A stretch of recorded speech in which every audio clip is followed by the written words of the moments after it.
भगवान नारायण ने कहा लक्ष्मी आज शनिवार का दिन है, जिस दिन लक्ष्मी और नारायण दोनों इस पीपल के पेड़ के नीचे आए हैं। सुन दरिद्रता देवी, इस पीपल के वृक्ष के नीचे जो शनिवार को दिया लगाएगा वो लक्ष्मी और नारायण को अपने घर ले जाएगा। इसलिए शनिवार के दिन पीपल के वृक्ष के नीचे दिया का प्रमाण है महाराज। और सुन दरिद्रता देवी, तेरे पेड़ के नीचे जो खाली हाथ आएगा तू उसके घर में प्रवेश करेगी, और जो भरे हाथ से मतलब पानी का लोटा ले जाओ, कंकु ले जाओ, चावल ले जाओ, रोली ले जाओ, कुछ भी, जरा सी शक्कर ले जाओ, गुड़ ले जाओ, आटा ले जाओ, और पीपल के पेड़ के नीचे कभी खाली हाथ मत जाओ।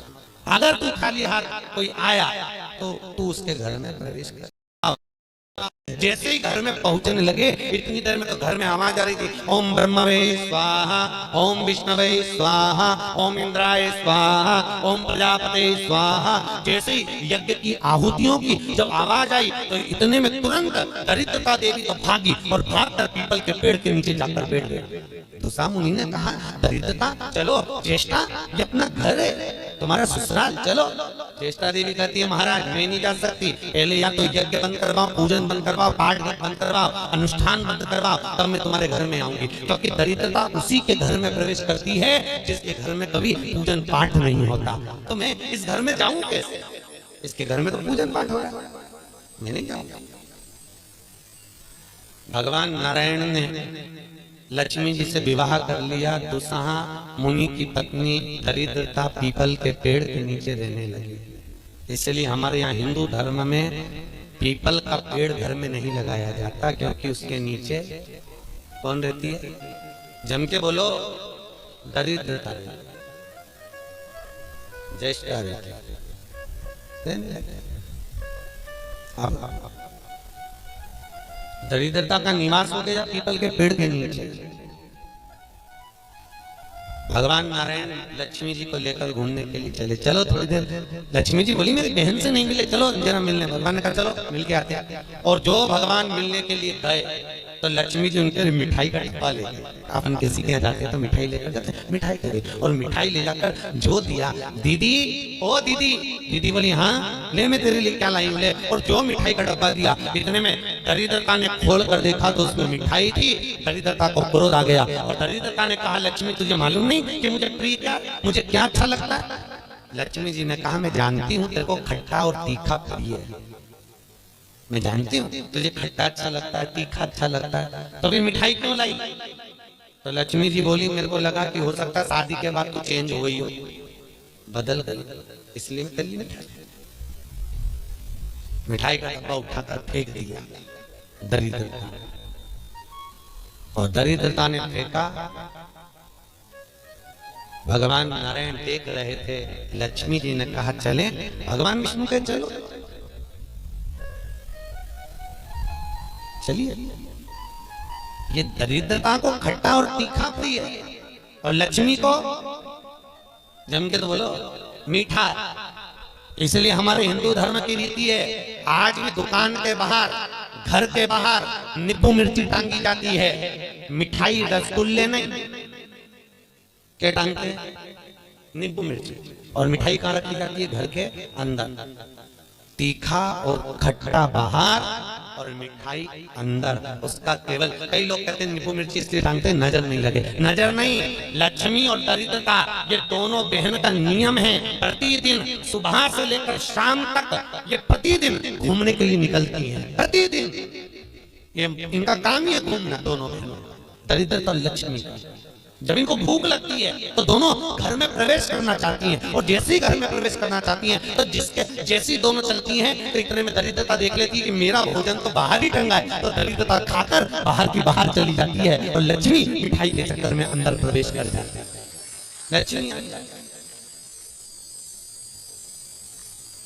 लक्ष्मी अंदर प्रवेश कर।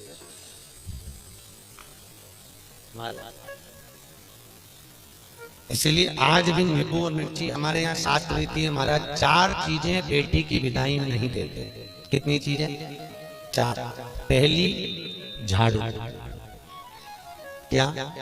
झाड़ू। दूसरे नंबर पर चलनी, आटा छानने की चलनी। दूसरे नंबर पर चलनी। तीसरे नंबर पर सुई। और चौथे नंबर पर आचार की बरनी बेटी की विदाई में नहीं दी जाती। अगर ये चार चीजें बेटी की विदाई में, माँ बाप ऐसे होते हैं कि कुछ सोचते ही नहीं, मेरी बेटी जा रही है, रख दे अचार रख दे, तो माँ भी इतने प्रेम से अचार की बरनी भर भर के रख देती है। उनको समझाओ, जिसके घर में ये चार चीजें मायके की चली जाती है, सुई, झाड़ू, चलनी और अचार, उसका घर फूटने में देरी नहीं लगती। याद रखिए, उसके घर में फूट डले, पति पत्नी में फूट डलेगी, सास बहू में फूट डलेगी, भाई भाई में फूट डलेगी। तो लोग कहते हैं अच्छा खासा परिवार था, जब से बहू आई तब से घर में ऐसा उपद्रव मच रहा। उपद्रव क्यों मच रहा है? उसका कारण है क्योंकि तुम उसके घर का अचार खा गए, वो बनवा के लिए तुमने खा लिया। और अभी भी कह रहे हमारी बहू की माँ बहुत अच्छा अचार बनाती है, तुम मंगवा लो और मंगवा लो। महाराज पहले बेटी की विदाई में भेजते थे बड़ी पापड़, और पहली विदाई में बेटी के भेजते थे बेटी के साथ में मैदे की पूड़ी, एक डलिया में कपड़े में बांध कर, उसमें ना तो नमक डलता था ना उसमें शक्कर डलती थी। क्यों? क्योंकि वो बेटी के विदाई में मैदे की पूड़ी इसलिए दी जाती थी कि हमने ये पूड़ी एकदम फीकी भेजी है, अब चाहे तुम इसमें नमक डालो चाहे इसमें शक्कर डालो, हमने तो हमारी बेटी को तुम्हें दे दिया, एकदम सीधी मैदे की पूड़ी की तरह भेजी है, अब तुम इसमें चाहे कपट भरो चाहे प्रेम भरो, तुम्हारी मर्जी है, हमने तो दे दी। कन्यादान करे और हम फिर ही हमें तो देना तो दे दे। इसलिए बेटी के साथ में मैदे की पूड़ी भेजी जाती है। मैदे की क्या बोलते हैं उसको, खाजा बोलते हैं। ले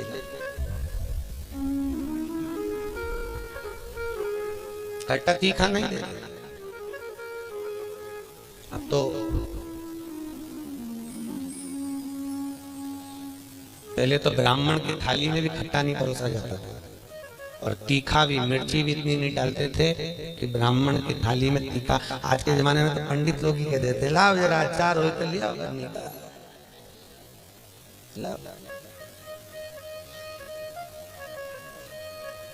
पितरों के जो देवता हैं, किनके देवता? पितरों के। पितरों के देवताओं का नाम है आर्यमा। क्या नाम है? आर्यमा। काय पर बैठते हैं? कौवे पर। काय पर बैठते हैं? कौवे पर। और पितरों के देवता जब आर्यमा श्राद्ध पक्ष में जब घूमने के लिए निकलते हैं तो उनके भोजन में केवल एक मीठा ही दिया जाता है। आज के जमाने में सब्जी बनने लगी साफ श्राद्धों में, नहीं तो केवल खीर और पूरी बनती थी, गुलाब जामुन रसगुल्ला बनता था, ये बनाकर खूब खिलाते थे, मंगोड़ा बनता था। पर अब सब्जियां बनने लगी, अब तो लोग श्राद्ध में भी अचार परोस देते हैं। पर कितनी वर्ज्यता है महाराज, कितनी वर्ज्यता। श्राद्ध पक्ष में अगर राई से तुमने सब्जी को छोक दिया, कैसे छोका है?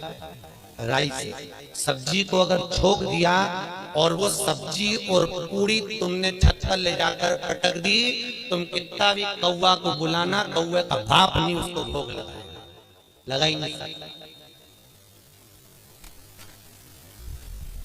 कितनी भी तुम सब्जी अगर राई से छुट्टी है, और अगर राई बिना सब्जी है तो तुम पटक कर जाओगे, कौवा आएगा लेकर चले, बुलाने की भी जरूरत नहीं कि तू आओ, तुमने पटका रुका कर जाओ।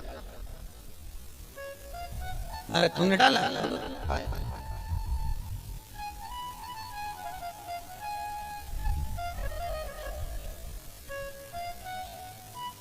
उसको।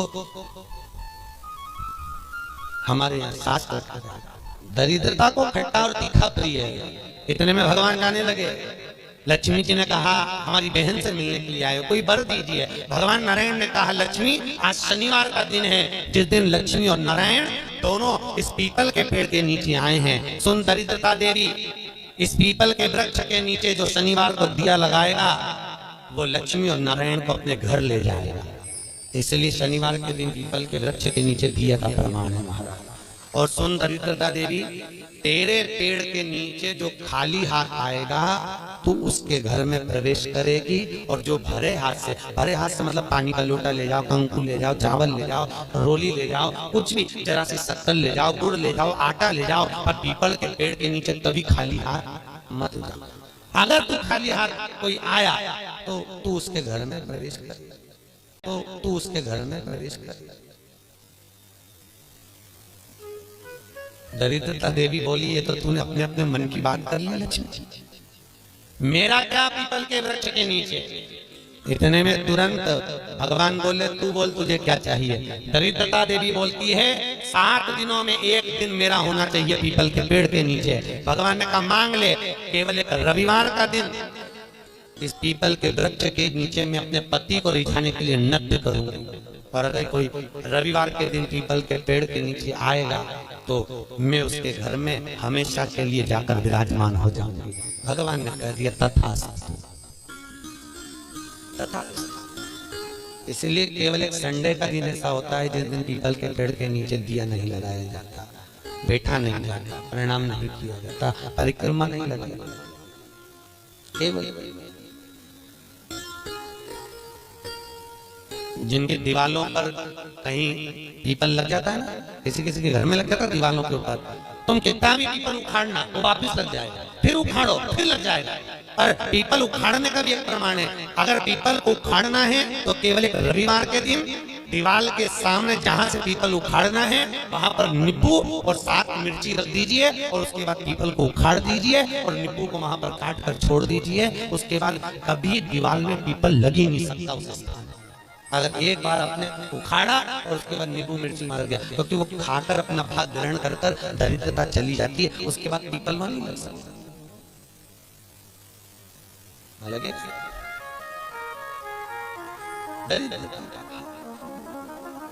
शास्त्र कह रहा है भगवान जितने स्वरूप में विराज रहे, भगवान ब्रह्मा जी कर रहे हैं, ये नारायण का मस्तक का है, इनका चरण का है। भगवान विष्णु बोले ये मेरे भगवान, ये मेरे पिता है। और पिता के मन के बात को जानना, पिता के भाव को जानना, पिता और माता को पहचानना, ये बहुत कठिन बात है साहब। दुनिया का कोई व्यक्ति अपने माँ बाप को नहीं जान सकता।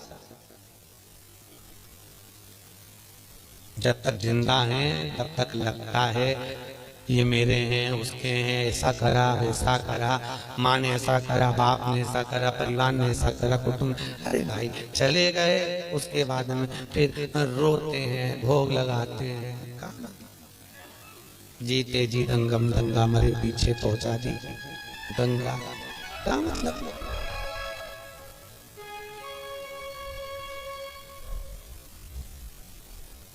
बड़ा बड़ा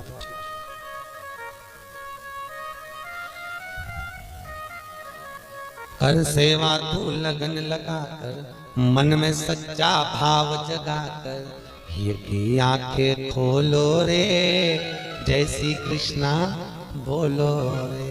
तुम मन लगाकर, चित्त लगाकर, अपने मन की वृत्ति को परमात्मा तक ले जाकर भाव से तुम परमात्मा को रिझाओ तो सही। कई लोग कहते हैं हमारी माँ कपट रखती है, हमारे पिता हमको अपशब्द कहते हैं, हमारी माँ हमारी सास हमको आड़त रखती है। बोलने दो, उनको बोलने का काम है, बोलो। और याद रखना, जितनी जितनी तुम्हारी बुराई होगी तुम उतने उतने स्वस्थ होते चले जाओगे, उतने।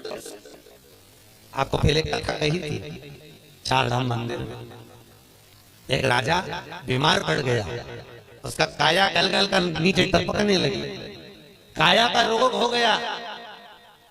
राजा ने सारे डॉक्टरों को दिखाया, इलाज नहीं मिला। तब गुरुजी के पास गया, गुरुदेव मेरे को बीमारी हो गई। गुरुजी बोले डॉक्टर को दिखाया? हाँ गुरुजी, पर मैं ठीक नहीं हुआ। गुरुजी ने कहा तेरा बड़ा भाई था कहाँ है? तो कि वो तो मर गया। भाभी है? हाँ। कहाँ है? राजभवन में। एक काम करा कर, चुपचाप से किसी को मालूम मत पड़ने देना, भाभी के कमरे के बाहर जब भाभी सो जाए तो चटाई डाल के रजाई ओढ़ के सो जा, ठीक हो जाऊंगा। हाँ। अब गुरु तो ऐसे आड़े उपाय बताते हैं, गुरुओं का तो काम ही, गुरु तो गुरु, बस उन्होंने तो बोलना तो बोल दिया।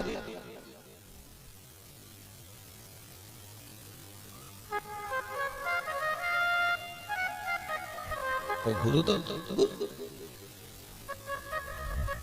महाराज भावसर जी, यहाँ सागर के पास में एक गांव है, वहां पर एक महाराज जी रहते हैं, और किसी को सांप डस लेता है ना, तो भले वो हॉस्पिटल में पड़ा हुआ, सांप डस ले और वो फोन पर उनसे बात करा दो महाराज, वो महाराज वहां से कुछ नहीं कहते, केवल गाली बकते, लपक के उसके कान, और 15 से 20 मिनट में सांप का जहर उतर जाता है। अब गुरु तो गुरु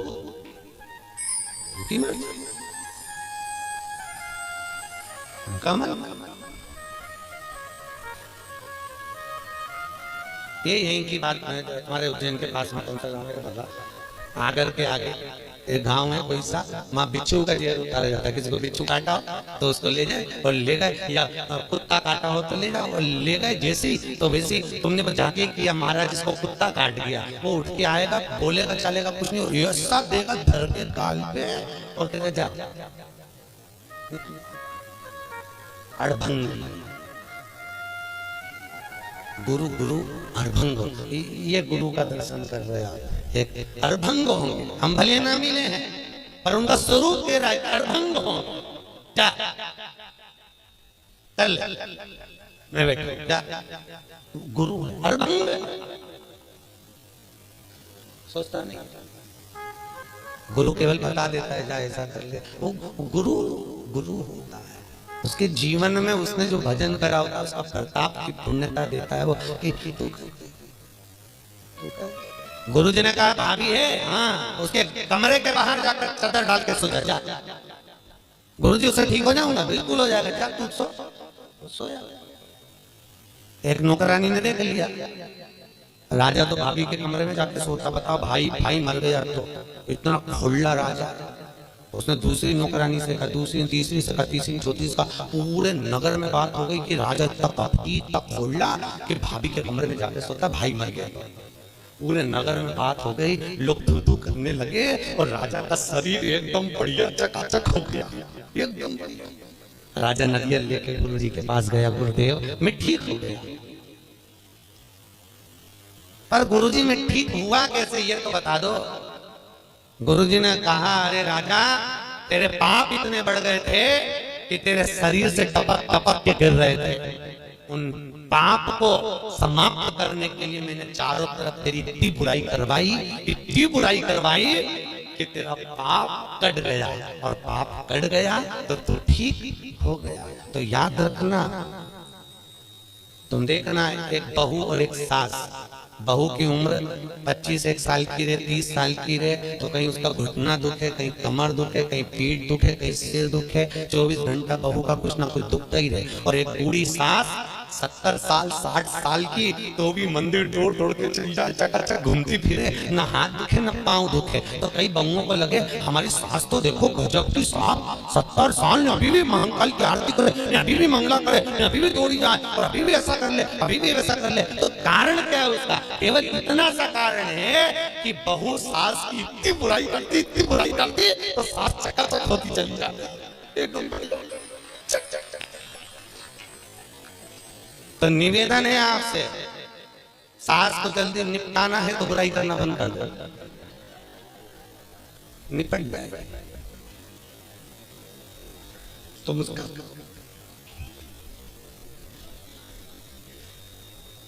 तुम बुराई करना बंद करो, जल्दी निपटेगी। और तुम जितनी बुराई करती होगी वो उतनी सद उतनी।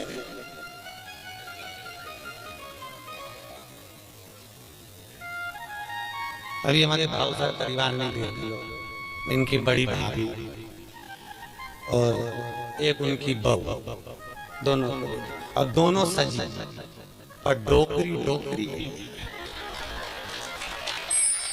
Old is gold.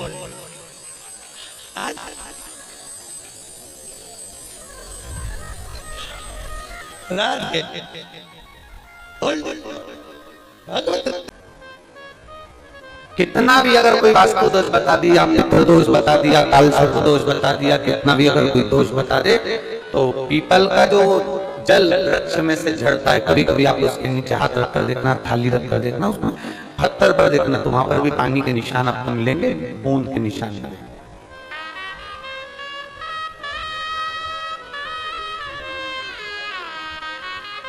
मात्र उस पीपल के वृक्ष के जल की एक बिंदी, एकमात्र बिंदी, शंकर भगवान का जो शिवलिंग है, जलाधारी है, चरण है, गणेश कार्तिकेय का स्थान है, अशोक सुंदरी का स्थान है, और प्रत्येक जलाधारी में से पानी बीच में से आकर नीचे की ओर गिरता, नीचे की ओर गिरता। आप लोगों के स्मरण में हमने पहले भी बताया कि राइट में किसका स्थान है? गणेश जी का, लेफ्ट में कार्तिकेय, बीच में अशोक सुंदरी। ये क्या है? पार्वती जी का हस्त कमल, शिवलिंग, और ऊपर से जो जल एक एक बूंद शंकर जी के शिवलिंग पर गिर रहा है वो शंकर जी की 5 लड़कियां जया, विषहरा, शामली वाली, दौतली और देव, शंकर जी की 5 लड़कियों एक एक बूंद पानी शिव जी पर गिरा।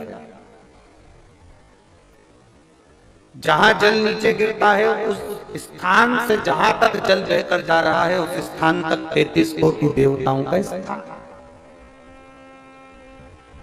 33 कोटि देवताओं का स्थान। अब जहां पानी आया, जहां नीचे गिरा, उसके बीच में जो स्थान होता है, आप लोगों ने देखा है कि नहीं देखा? जिनने देखा है जरा हाथ उठाओ। ये पानी जैसे यहाँ तक आया और यहाँ के बाद नीचे गिरेगा, तब वो नाली के माध्यम से बाहर जाएगा। तो जितनी दूर यहाँ से वो नीचे की ओर जो गिर रहा है, यहाँ से वो नीचे की ओर जो पानी जा रहा है, ये जो स्थान होता है, ये हमारे 3 दोषों को निवारण तुरंत कर देता है। एक हमारा पितृदोष, एक हमारा कालसर्प दोष और एक हमारा वास्तु दोष का निवारण तुरंत। और ये तो हमने केवल आपको शिव महापुराण के माध्यम से बताया कि ये 3 दोष का निवारण कर देता है, पर यदि कभी आप ध्यान से लिंग पुराण को पढ़ेंगे, आप यदि लिंग पुराण को पढ़ेंगे और गीता प्रेस गोरखपुर की लिंग पुराण को लाकर यदि आप पढ़ते हैं, या गीता प्रेस गोरखपुर की शिव अंक को भी आप अगर पढ़ेंगे, हम और भी दोषों का वर्णन कर रहे हैं। जैसे किसी ने बता दिया आपको शनि का दोष है, किसी ने बता दिया मंगल का दोष है, किसी ने बता दिया आपको केतु का दोष है, किसी ने बता दिया आपको राहु का दोष है, किसी ने आपको कह दिया कि बृहस्पति का दोष है, किसी ने कह दिया आपको ये वाला दोष है। दुनिया के जितने दोष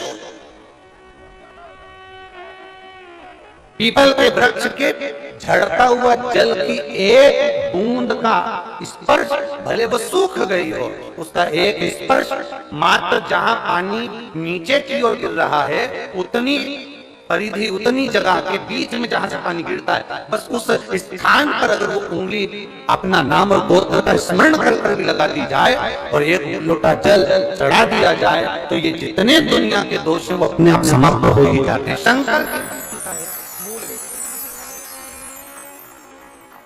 बोल बम का नारा है। और अच्छे से समझ लो, जरा ध्यान में आ जाए आप लोगों के, नहीं तो गलत कर बैठो तो बहुत स्मरण रखिएगा। शिवलिंग जलाधारी में से पानी बहता है, नीचे की ओर जाता है। जितना मोटा शिवलिंग की ये जलाधारी होती है, उसमें से पानी जहां नीचे गिरता है, जितनी भी मोटी हो उसमें कहीं पर भी आप बूंदी लगा सकते हैं। उस स्थान पर आप कहीं पर भी उस बिंदी को लगा। कोई कह दे तुमको कि तुम्हारा मंगल गड़बड़ है, कोई कह दे तुमको तुम्हारा राहु गड़बड़ है, कोई कह दे तुमको तुम्हारा केतु गड़बड़ है, कोई तुमसे कह दे तुम्हारा बृहस्पति गड़बड़ है, तो समझ लेना कि हमारे ग्रह की दशा को सुधारने के लिए ये जो स्थान है, बस उस स्थान पर एक बिंदु। अब आज के जमाने में आपने देखा होगा, जब से आप शंकर जी को जल चढ़ाना प्रारंभ करें, जब से आपने शिव महापुराण की कथा सुनना प्रारंभ करी, तब से आपने सुना होगा कि कोई भी अब ज्यादा आपको सुनने को नहीं मिलता कि वास्तु दोष हो गया, कि पितृदोष हो गया, कि कालसर्प दोष हो गया। इसके पहले का जो समय था, उस समय किसी को भी पत्रिका लिखाओ, किसी के पास भी जाओ, वास्तु दोष, कालसर्प दोष, पितृदोष, ये सारे दोष चलते रहते थे। पर तुमने जो एक लोटा जल शंकर भगवान को समर्पित करा, तुम्हारा चढ़ा हुआ जल उसी स्थान से नीचे गिर रहा है जहां हमने बिंदी लगाने का बताया, वहां से नीचे गिर रहा है, तो तुम्हारा दोष जल चढ़ाते चढ़ाते अपने आप दोष समाप्त होता चला।